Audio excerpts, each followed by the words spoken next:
The following episode is brought to you by Future Friendly.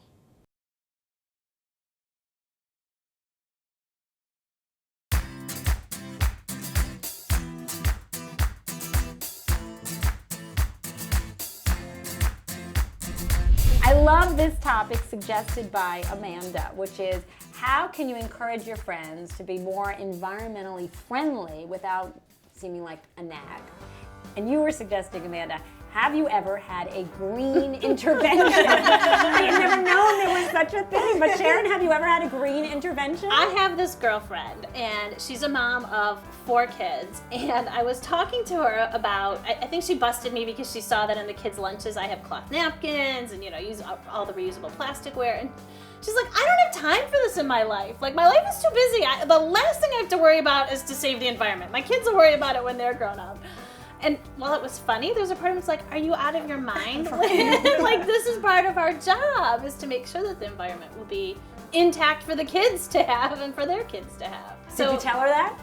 Yeah, I told her that, and she's like, I'm never gonna do this. There's cloth napkins. Okay. Sharon, you're so good, because I'm way too passive aggressive to actually face the person head on. But in our community, it's great. We have like an email chain, like a Yahoo group, and everyone's on it. So a lot of times you can sort of nudge your sort of agenda out there. So a lot of times we'll say, so-and-so is collecting recyclable batteries or light bulbs. So it's a great thing to do. It's totally cheap and easy, and you can get your message out there without anyone knowing it's you. Well, that actually, passive aggressive is one of my tactics at work. So I have 2. I have passive aggressive and just like really angry green girl. So like passive aggressive is like, we have these blue bins for the paper, and it's walking past like, I don't know why people keep throwing paper and, paper in the trash. The blue bin is right here, instead of saying to the person whose trash can it is, like, hey, use this. So that's one. And then the other is just kind of taking cups. I've been there a long time. Taking cups off of people's desks. Like,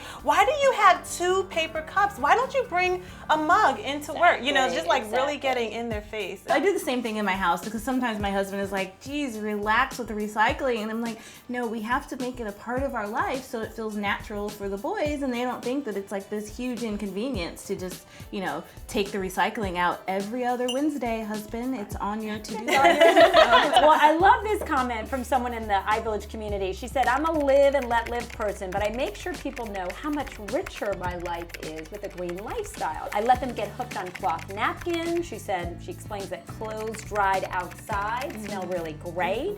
She said, people move toward green because they think it's cool. Do you think people are thinking being environmentally in is cool and therefore more likely to embrace it if they think it's cool? Oh, for sure, for sure. I mean, I think there's a stigma of when we first, when kindergarten started, we got a letter that said, we have to send fruit snack every day, and please make it waste-free.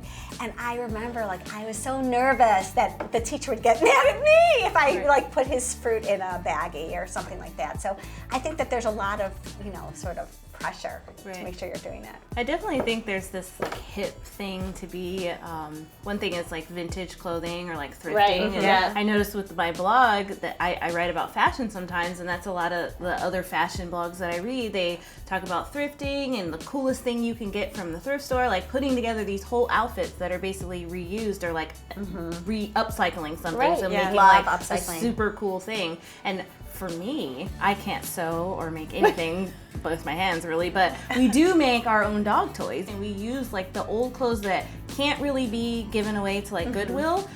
So white shirts that are stained or something, and then I just cut them and tie them all together in knots, and then she uses those just like a dog toy, and they're endless, and I don't care if she tears them up, Yeah. So it's my dog toys are kind of cool. People. Yeah. All right, before we go, we have one special announcement. This Earth Day, P&G is asking consumers to take a load off of the energy grid, their wallets, and the environment by making one simple change: washing laundry in cold water. Did you know that the heating of water is one of the major uses of energy in the typical American household? So on this Earth Day, by pledging to go cold on the Future Friendly Facebook page, you could enter to win weekly prizes including Maytag HE washer dryer sets and year-long supplies of Tide cold water detergent. To get more information, go to www.facebook.com/futurefriendly.